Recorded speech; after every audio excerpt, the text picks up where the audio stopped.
This is part 1 because holy long movie, but if you want to watch all of everything great about Avatar: The Way of Water right now, ad-free with an even longer conclusion, sign up for Nebula using my link that's in the description. You also get access to all my exclusive videos that can only be found on Nebula.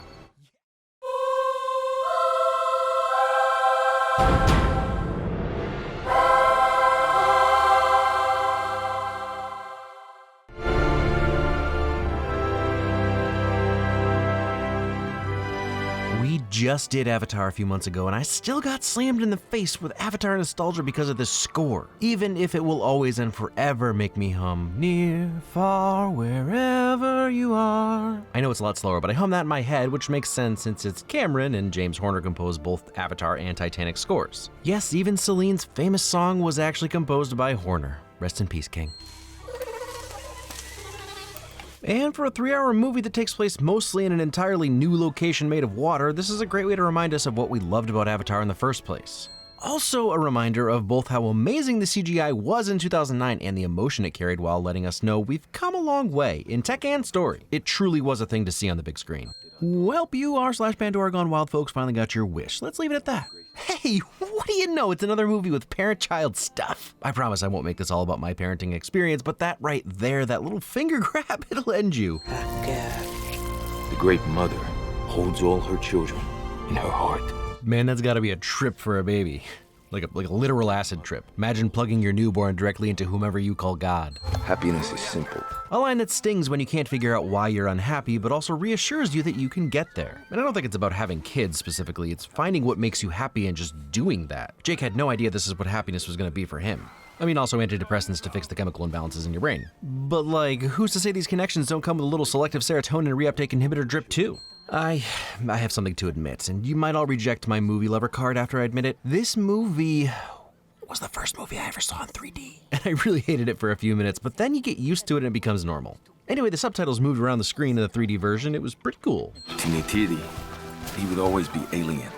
Hope that doesn't come back to bite poor Spider. I'm sure it's fine. Way of water shadowing. Might as well be English.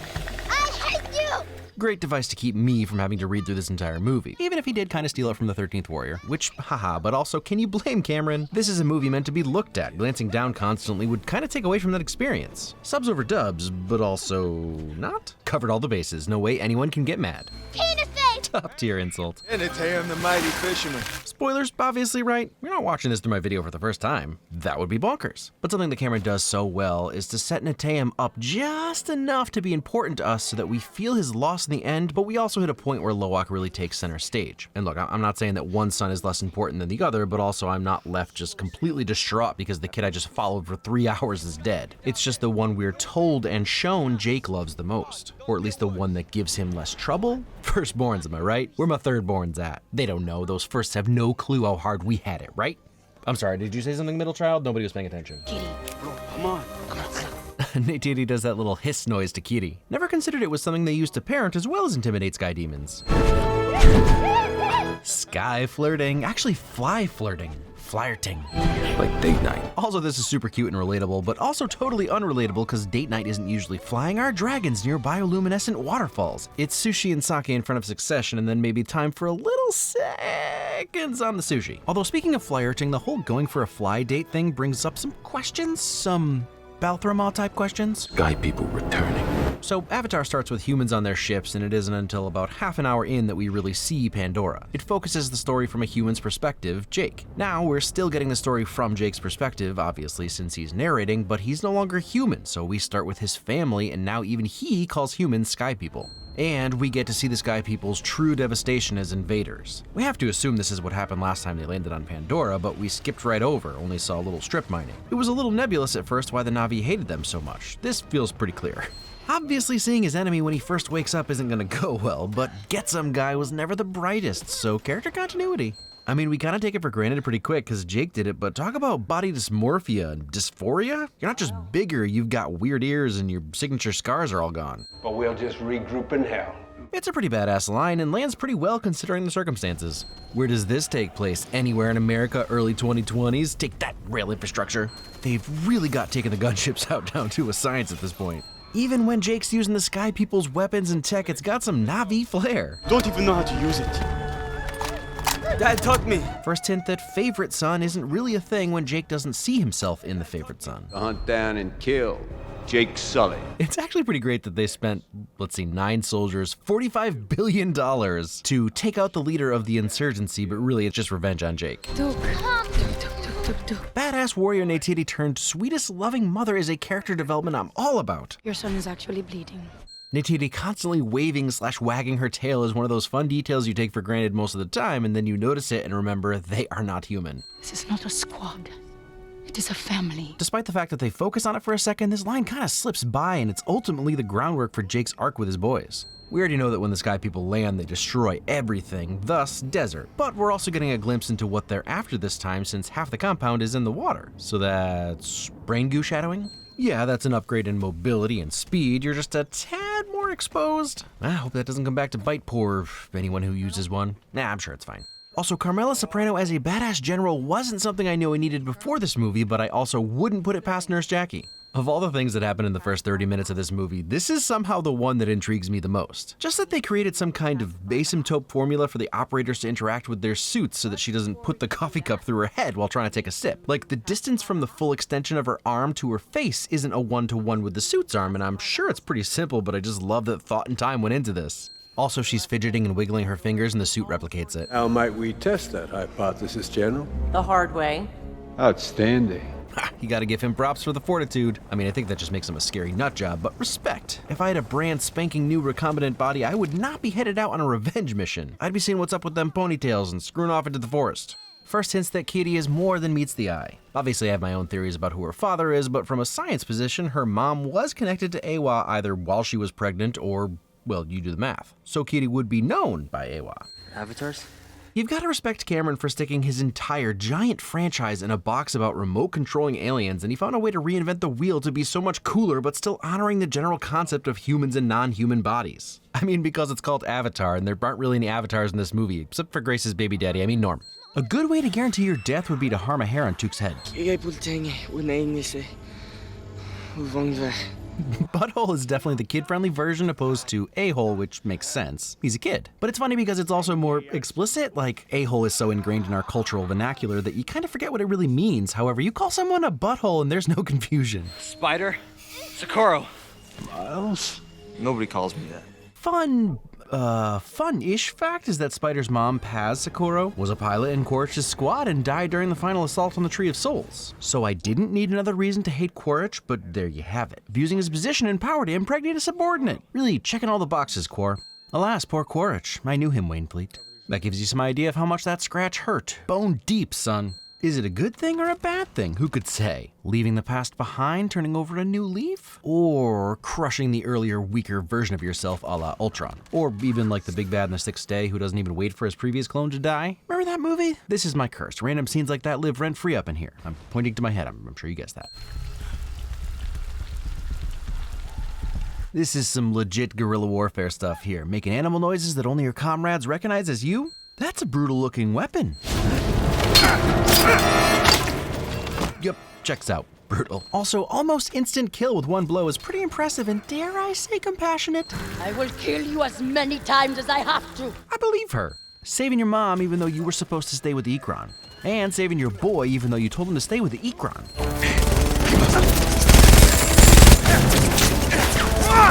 The vibes here are very newbie Jake runs from Thanator. And it's always smart to call back to the original visually. Thank you, Great Mother, thank you. Oof, I get it, and it gets worse for Spider, but I understand that Neytiri would celebrate without worrying too much for Spider. He's completely feral. Yeah, man, let's throw you in a brightly lit glass cage and see how tame you are. You can walk right in here. You can walk right under Awa's nose. That's interesting, because Awa is clearly their deity, but just like Grace was trying to figure out, there's something scientific behind it all, right? Because if Awa was really some kind of god, no way Quaritch clone would pass the sniff test. He had him under his knife. Yeah, I'd be dipping too, Jake. Just not a fan of seeing knives at my kids' throats. Get it together, Nay. I got no plan. That stings. In the first movie, Jake was full of plans, all about the plans, just throwing plans around willy-nilly. But he's not a soldier anymore. He's a dad, and he just wants to keep his family safe, so the only plan he's got is run. Respect. I don't know, you buttholes, okay? I really appreciate that calling people buttholes is a thing the Sullys consistently do.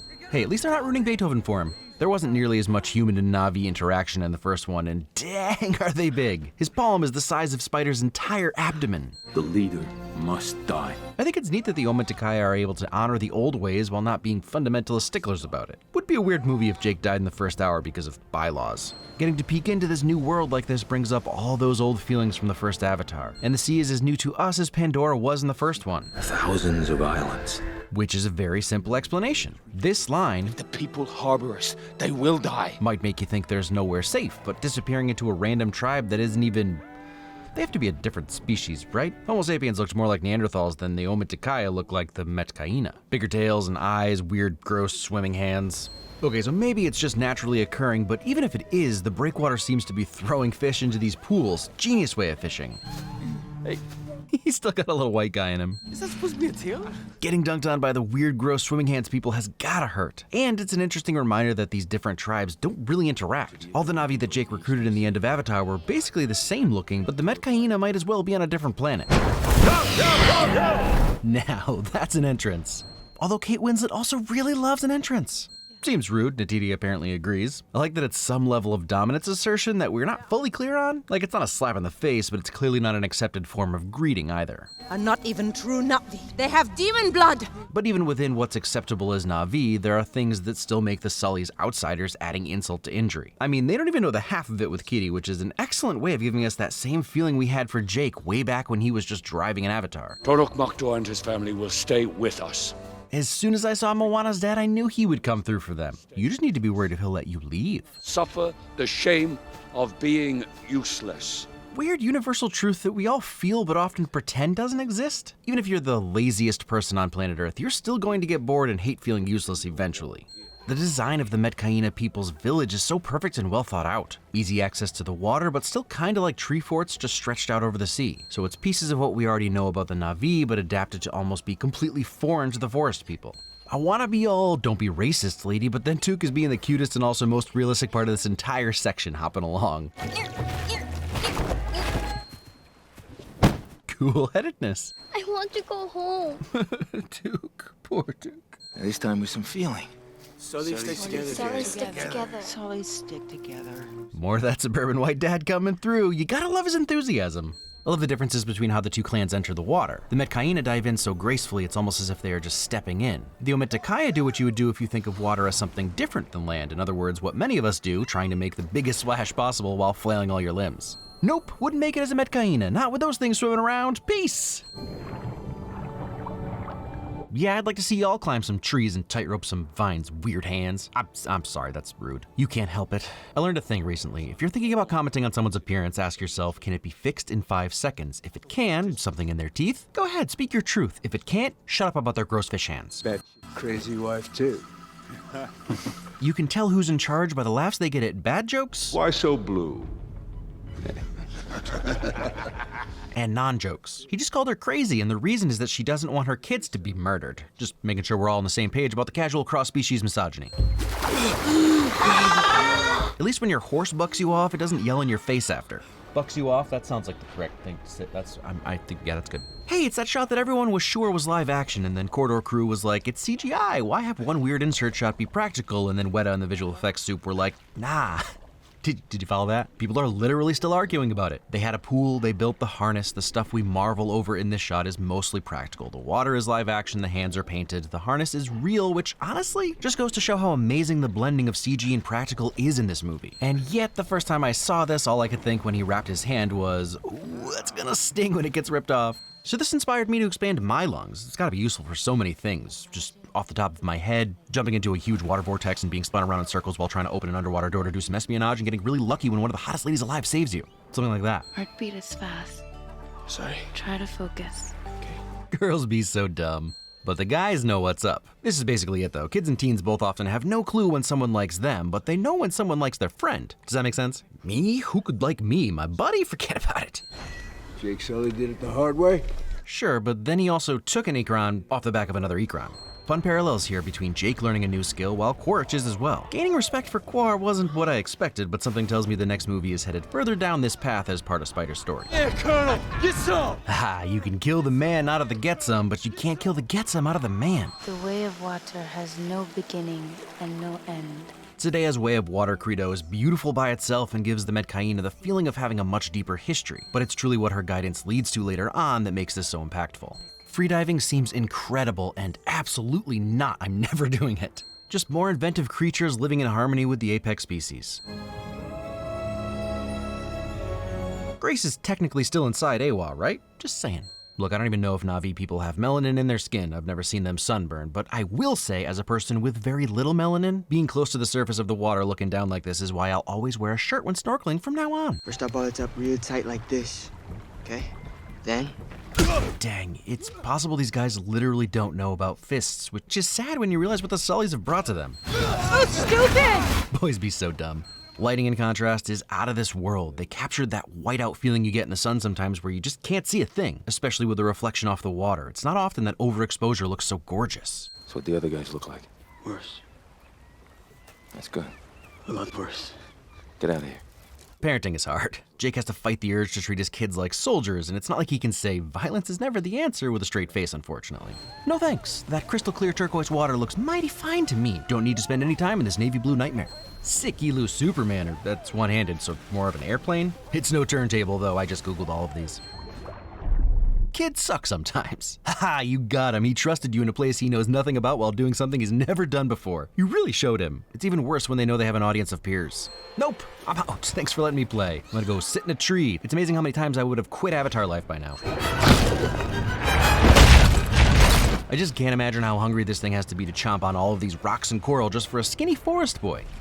Maybe it's like a delicacy to them. Also, this is up there with worst nightmares. I mean, kinda, because I'd already be passed out breathing in water by now, like, so long ago. You ever hold your breath with movie characters? Yeah, me too. And even without all the exertion, I end up hyperventilating in my seat, which is awkward, but what am I gonna do, not see if I can hold my breath as long as the movie characters?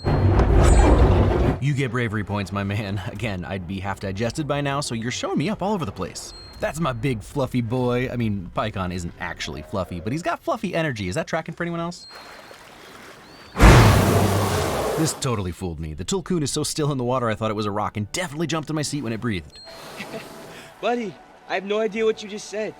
Let's see. Yo, look at that reflection in the Tulkun's eye. Not just the water, the sky, the sun and clouds, but also Loak sitting there, and the detail of his iris is still insanely vibrant. Not a new technique by any means, but the clarity above and below the water is stunning, and like, not to get all wire the curtains blue, but Loak is still a forest boy, half in, half out of the water. This moment right here is where he truly embraces the water with Pycon. See, even Pycon doesn't think the curtains are just blue. Dunk that boy. Look, my gut reaction here is to hug my knees and rock back and forth because of a little thalassophobia, maybe even specifically cetophobia, because whales no thank you. You're just too big, but dang it if Pycon isn't just softening me up a tad, you big sweetie outcast. So what is it, baby girl? Easy, Joel, I don't need another crying fit. I hear her breathing. I hear her heartbeat. So what does Awa's heartbeat sound like? You thought she was talking about her dead mom in the trailer, right? Just want to say I'm super stoked we were all wrong. Also, I watched it again and they 100% lied to us. They swapped Awa for her. So what does her heartbeat sound like? Lame. You're not crazy, baby girl. He did it again. It's crazy how meaningful those words from your parent can be. Pray for the strength that I will not pluck the eyeballs out of my youngest son. It's so specific, like she's thought about it and who could blame her? Anu tried to talk me out of it. Dang, that's a lot. Dude tried to straight up murder you and you covered for him. I mean, it's a genius strategic play regardless, but I'd still be seeing red. Or did they see a different color? Maybe like a pale yellow? I think that checks out on the color wheel. Any more trouble to jerk a knot in your tail? Again, these parenting threats are beyond me. I don't know, it sounds rough. Leave me, Charlie. Oof, got him with the jarhead speak. For those not in the know, that means little cookies, and he's gonna go eat some little cookies now. It's a weird one, but there you have it. Loud and clear, nah, that's silly. Because I know what it's like to be one big disappointment. Heartbreaking line with a side of solidarity. He killed Na'vi and other Tulkun, not here, but far to the south. You wouldn't have known them. They go to a different school in Canada. Honestly, Anung is the perfect little sheltered prince. I'm not saying I don't like him, I'm just saying I wouldn't be surprised if he was a bully to everyone. So, I'm listening. Aw, Took, such a classic little sister move. Always the sweetest. Protect Took at all costs. Julia's exact words were, oh, wow, and I concur. Some mouths are just too big. Is that a wife win? I think that's a wife win. Gorgeous shot, That's it, that's the tweet. JK, it's such a poetic moment. The light bouncing off the water creates an ethereal beauty, but because Loak is upside down, we're actually seeing the world from the Tulkun and Metkayina's perspective. This is their world. The dry land above or below is the foreign locale. It's a simple shot that speaks volumes about Loak's growing spiritual connection to the water. Alright, Icon is really starting to make my cetophobia dissipate. We can do tricks and flips together? The Cove of the Ancestors has given the Tree of Life a run for its money, I'll say that much. Earth has some cool stuff, but rocks in the shape of the eclipse? The best thing about this sequence is how they both change size and scale. When Kitty walks in, she's full size, towering over Grace, but as soon as Grace stands up and Kitty calls her Ma, she shrinks to be the size of a human teen. And then once they hug, Grace becomes her avatar self. A slow morphing of reality to a better representation of the connection they feel. Also, there's a few ways to look at this. I guess I can't be coy anymore. My theory is that Awa is Grace's father. When Grace died, she said she was with Awa, and we see her go through a tunnel, so her consciousness is inside Awa for Kitty to talk to. It's also possible she's one with Awa, and this is actually Awa talking to Kitty as Grace? Either way works. Or, you know, probably most likely it's Norm. Huh. I guess I assumed the dots in the Na'vi were glow in the dark or like blacklight receptive. I did not know they produced their own light, and now I want that. Not the seizure, the lights. She's got tiny hairs in her stomach? I guess they are mammals. We got live birth, we got mammary glands, we got hair, we got warm-blooded. I guess my only question is why don't we have bioluminescence? Oh, Kitty. Appropriate reaction for sure. The last thing she remembers is her biomom getting sucked away into the ether. Again, not a fan of Quaritch, not here for his redemption tour, but I didn't really believe him when he said they were gonna do it the way Jake did it. But here he is riding an Ikron barefoot and dirty. I'll bring you back your scalp. Oh, never mind. Screw you, jackass. You know those waters, Doc. You are who? I'm Ian Garvin. Jermaine, what is your accent? Why are you American? Cameron, what the heck is going on here? The Aussie kept his, but you made the only sympathetic science puke sound Oh. Doesn't matter, Jermaine's still a win. I'll be nice. Once. Then I won't. That smile. He's both less scary in blue and more scary. Like, he seems more reasonable than his human counterpart, but also like he might snap and bite your nose off while laughing. You getting that too? That's where part 1 ends, but if you want to see part 2 right this very second, a full week early, follow my link over to Nebula and sign up. It even has an extra section in the conclusion that I had to cut from the YouTube version for time, and also because I get so much dang backlash when I talk about certain problematic topics. But I've combined both parts into one ultra long video, but the hits don't stop there. Usually I talk about how this is the best way to support me, and it is. If you subscribe with my link, I get a revenue share of your subscription, but at this point, it's an amazing streaming service with so much to offer, I can't fit it all in a reasonable amount of time, and it's growing every day. On Nebula, you'll be able to watch all of my other exclusive videos like why Tom Holland got the best Spider-Man origin, actually. But he didn't have an origin at all. Yeah, well, watch my video if you want to have your mind blown. I also did a full retrospective on Daniel Craig's James Bond series about how he's actually just a gangster. I've also got videos like Everything Great About the Matrix where I have an entire extra section that wouldn't have been allowed on YouTube. I've got even more exclusives on there and more coming. There's also a bunch of exclusive videos from your other favorite creators as well. Lindsay Ellis is only publishing on Nebula now. And I know a lot of you watch Tier Zoo, he's got a Nebula series. Oh, and you obviously watch Jetlag, right? Of course you do, it's only the coolest travel game ever created. If you use my link, you get Nebula and Nebula classes for 40% off an annual plan, a little over $250 a month.